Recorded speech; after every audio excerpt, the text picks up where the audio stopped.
Our open innovation journey today lands in France, and I have the pleasure to have with me Alexandra Serizay. Alexandra is the Chief Tech and Service Officer for Sodexo. Welcome, Alexandra. Thank you. Hello, Alberto. Hello, everybody. So, Alexandra, just to introduce the audience, if many knows what Sodexo does, because again, I think most of us has had the experience of having a lunch in one of your premises, but I think it might be good to explain to our broader audience what Sodexo is doing. Yeah, so Sodexo is a large catering and facility management company. It has been created in 1966 by Pierre Bellon, very entrepreneurial spirit, based at that time in Marseille, in the south of France. And it has grown to an international company, which is present in over 50 countries and which manages now a turnover of more than 20 billion euros. 60% of our business is in food, 40% is in facility management, and we are operating across different segments, in schools, in universities, in corporate services, definitely, but as well hospitals, senior houses, and with some government organizations. So we have an experience of all the world and all the kind of situations. Very interesting.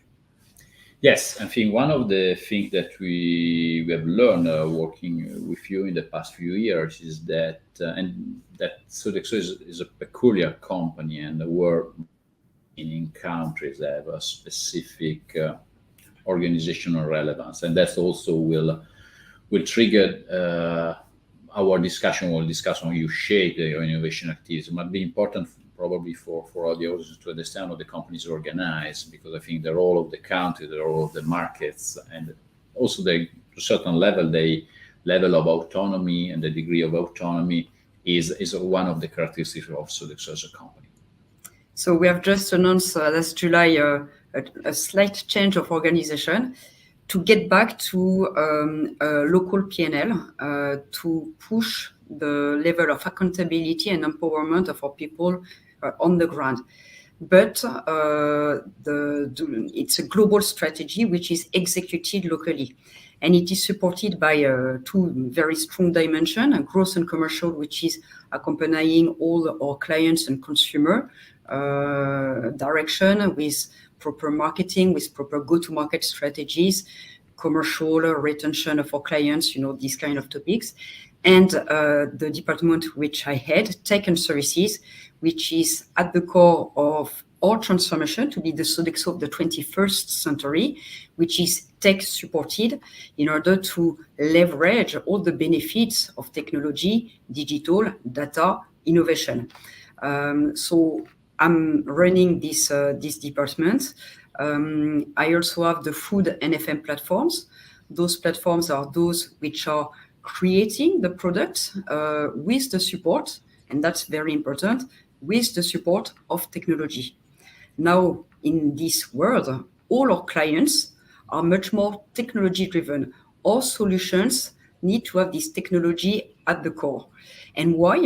A big reason for that is, There are many reasons, but one is that we are shifting from a traditional B2B model, which was, the way we were built 60 years ago, to something which is B2B2C. And the more we interact with our consumers, the more we need to have this direct relationship. And it is enabled through digital apps, for example. This is the most obvious. And that's where technology is absolutely key and plays the role. And our consumers are those who are pushing us to innovate, because we need, at the end of the day, we serve our consumers intermediated by our clients. And so we need to be completely at pace with the world in which we are living. Yes, that is this transition from most of the B2B to adding one step and getting closer to the customer, I think is the one that has been enabled by the new technologies. This is quite obvious. And on the other end is a must to have a direct relation with your customer, despite might be intermediated by third parties. But that is so essentially for companies who want to have a role in the next incoming years. Shifting again, you are leading the innovation effort inside Sodexo. Based on our knowledge, there are, let's say, two big areas when Sodexo is capturing innovation or developing innovation and is nurturing innovation. One is the internal area, mostly working with your own employees. There is a way that we typically say that your own people are the one that best know you and probably should be the first source of innovation, but they need also to be inspired to start thinking in an entrepreneurial way or an entrepreneurial way. And on the other hand, there's the external channel. Again, the contribution comes from the rest of the world. How you onboard innovation coming from outside. So substantially, you are an onboarder of innovation might be developed in-house or outside the house. So I will ask you probably to start discussing the first dimension, the internal, what is technically referred as entrepreneurship, how this is organized inside Sodexo, how it's structured. Tell us. Okay. So we have a global team to manage innovation, a team of 8 people, and they are supported by a network of 70 people in all the countries and in all the segments. So it's quite a large community which is animating innovation internally. Now we have put in place a platform, ID and creation platform, which is named Innovates, which is animated by this community. And on this platform, we have today more than 30,000 employees who are connected to this platform, where they can exchange ideas, put some good practices, and share, those good practices. Which usually are related to their day-to-day life. And so it means it's all related to our consumers, site management, being more efficient. And what we can see increasingly are all the topics and all the impact, positive impact we may have on the environment. And so they can source their ideas and share them on this Innovates platform. And in order to accelerate that, we have as well some challenges. It's a kind of gamification once a year where we launch a challenge and some teams in the different countries, they participate, they create, they promote their innovation.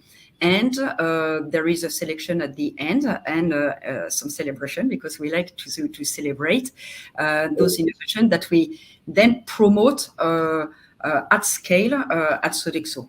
So this is one part of the internal process. It is supported as well by lots of efforts in learning and development, both on digital, and we have something which is called the digital passport, which is based on some e-learning modules that people follow when they want. It's online, and at the end they have their passport. It's a kind of internal grade. We have 14,000 employees who have today this digital passport, and we have another topic more on data. It's the Data Academy, the same kind of principles with e-learning modules to raise the level of awareness and education on data. What is it, and what we can do? What is the impact on the business leveraging, data?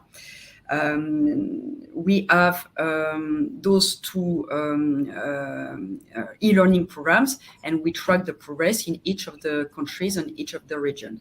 So that's for the internal piece.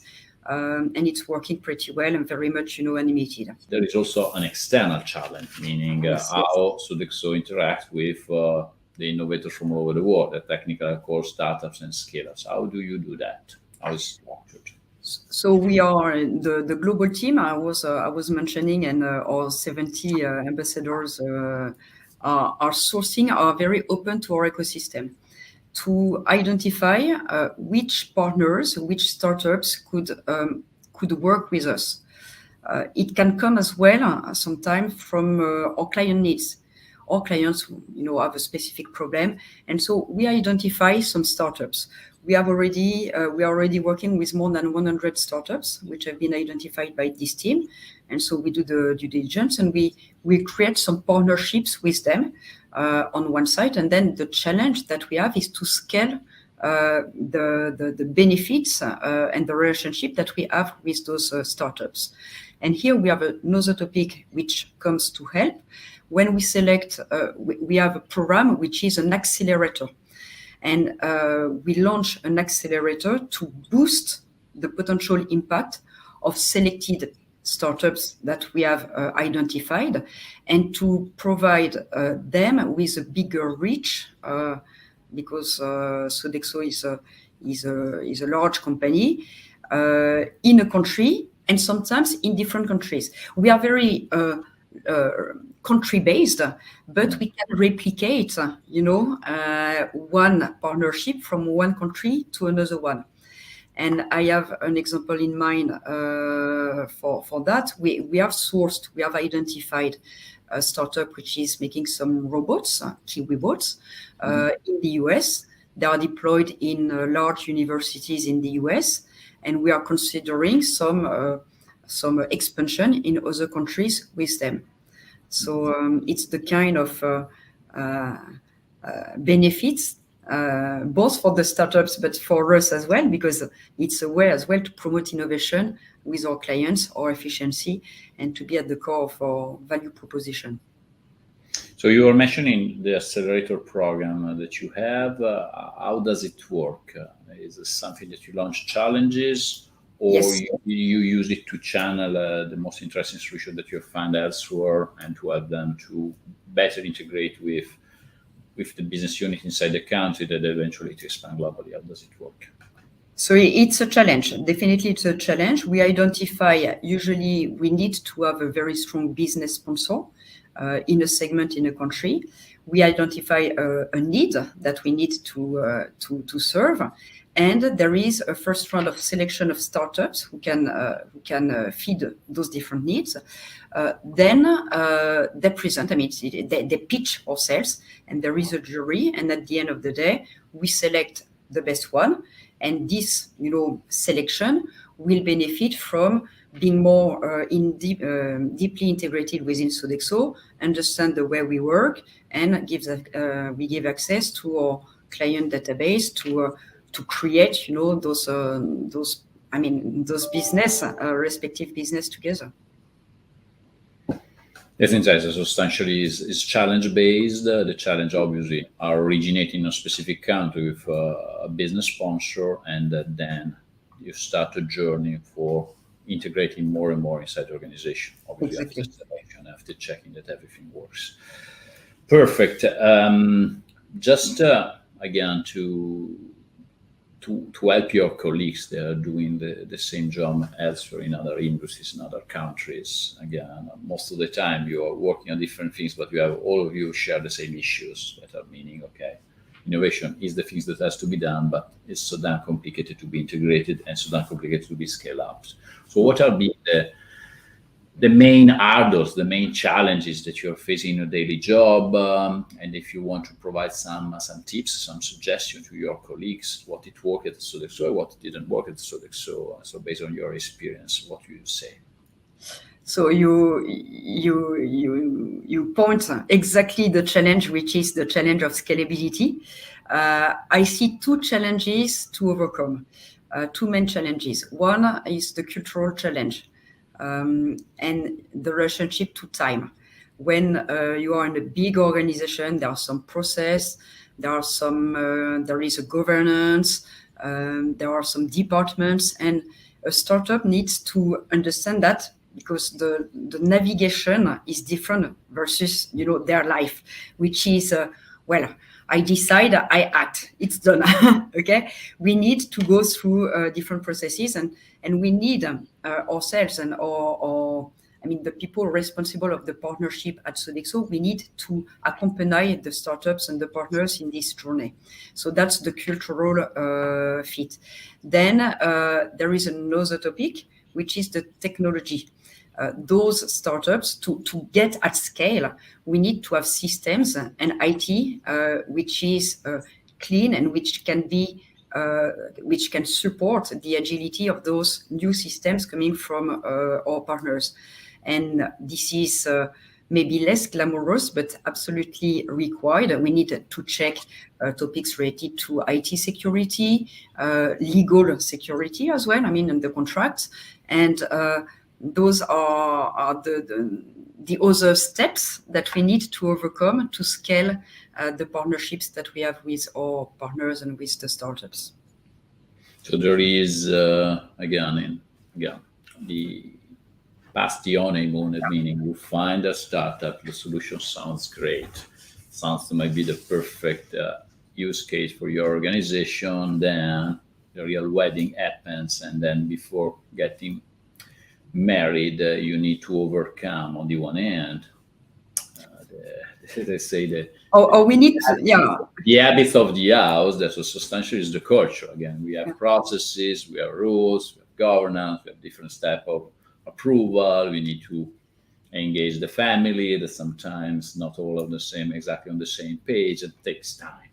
And on the other end is the technical integration and the need to be compliant with the larger house of rules of the house. That again, being a large company, multinational, you have probably a set of rules that need to be carefully scrutinized before going out.